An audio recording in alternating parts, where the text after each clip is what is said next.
Hello, hello, hello. Guess who?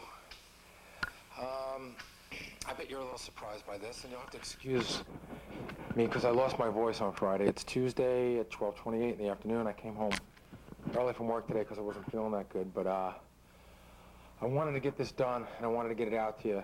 Well, first of all, as you might have noticed, I bought a new video camera a couple days ago, and I'm trying it out.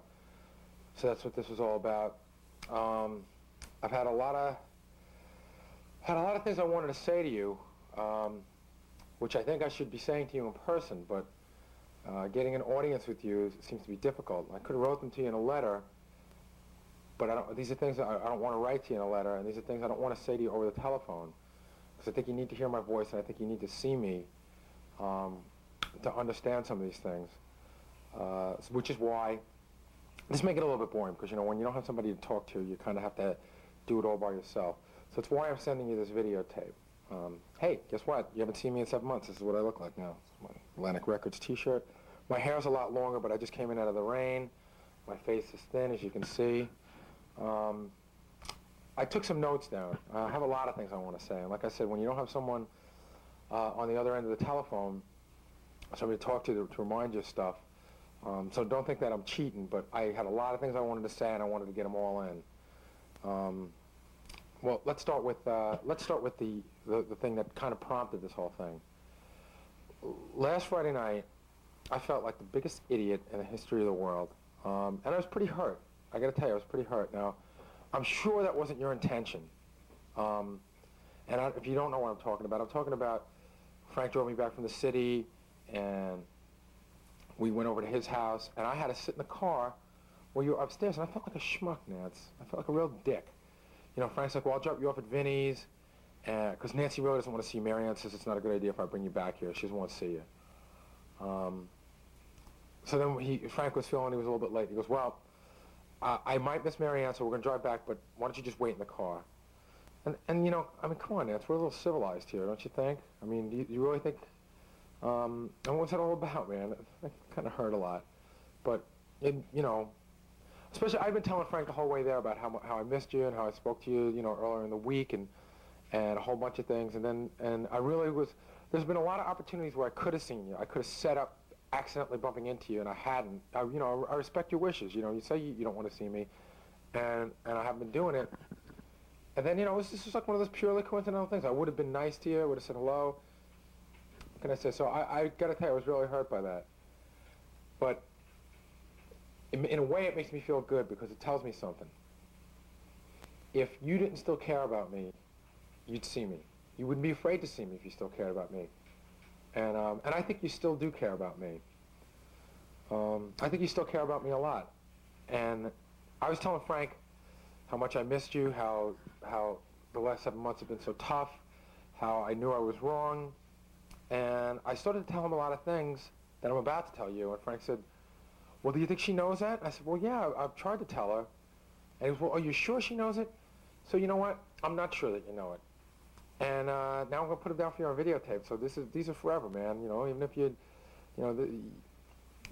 you'll always have these to hold against me one way or another. Let me start out. I feel like I'm asking your father if I can marry you. I want to lay out my intentions. I want to lay out what I want from you. Well, obviously I want to go back out with you again. That goes without saying. But, I mean, there's got to be more to it than that. And the first thing that I want is I want a commitment. I want to give a commitment, and I want to have a commitment. I want to be your boyfriend. I want you to be my girlfriend. I'd dump everybody I was going out with in a second if you said you'd go back with me, and it would be just me and you. So if I want to make that clear. If it hadn't been clear, I'm making it clear now. I want to do things for you. I know I was kind of insensitive before, and there's not much I can do about it. I mean, I can't sit here. I can say I was sorry, but I'm not going to sit here and make excuses. What's done is done, and I can't change what's behind me. There's a lot of reasons, or there's a lot of excuses why I acted that way, but there are no reasons. But the point is, that's behind me. I want to do a lot of the things that we said we were going to do and never got to do. Oh God, I wrote so much stuff down. A lot of it had to do with I was afraid of commitment, and I know you think that I was insensitive, but a lot of it comes from that because I was afraid that anything I did for you that was good, you know, any kind of love I showed you or any kind of little things I did would only lead you more down to a way that I didn't feel at the time. I think you're gonna. Let me try to explain. You know, say I gave you a dozen roses for no reason at all. I felt in my mind, how could I do that if I don't love her? And then she's going to say, oh, he must love me because he did that. And that's why I didn't do a lot of romantic things. I am a pretty romantic guy, and I know you find that hard to believe. I know a lot of people find that hard to believe. But I could be if I was up for a commitment, which I am now, and I wasn't at the time. So that's, you know, that's that. Well, the other part of this intentions thing is I've been saying I'm a marriage-minded for a really long time. I mean, you know how I feel about that. And I'm not asking you to marry me, certainly not by videotape, and certainly not tomorrow in person. But I would like to think that if we got back together and we became a couple again, and it was working, that somewhere off in the distant future would be, you know, the possibility of marriage. Kidding, it's a joke. I'm trying to make lighthearted of a serious subject, but yeah, I don't want to be running. I don't want to be running around anymore. I mean, I'm kind of repeating things I've told you in different conversations over the last couple of months, but I don't want to be running around anymore. I do want to get married, and yeah, I could see myself marrying you, especially if you were interested in marrying me back. But let's get ahead of myself. But I want you to know that at least I have something like that in mind. That I'm not just bullshitting you, you know. I miss you. I miss you. I miss you. Nothing's been the same since you left, and I won't even try to hide that. None of the relationships have worked because of you, and I miss you, man. I mean, I don't know how else to say it. I lost my lover, and I lost my best friend, and you lost your lover, and you lost your best friend. Okay, so that part's pretty even, but you gained a lover, and you gained a best friend. I gained a couple of lovers, or I gained one lover, but I gained no friends.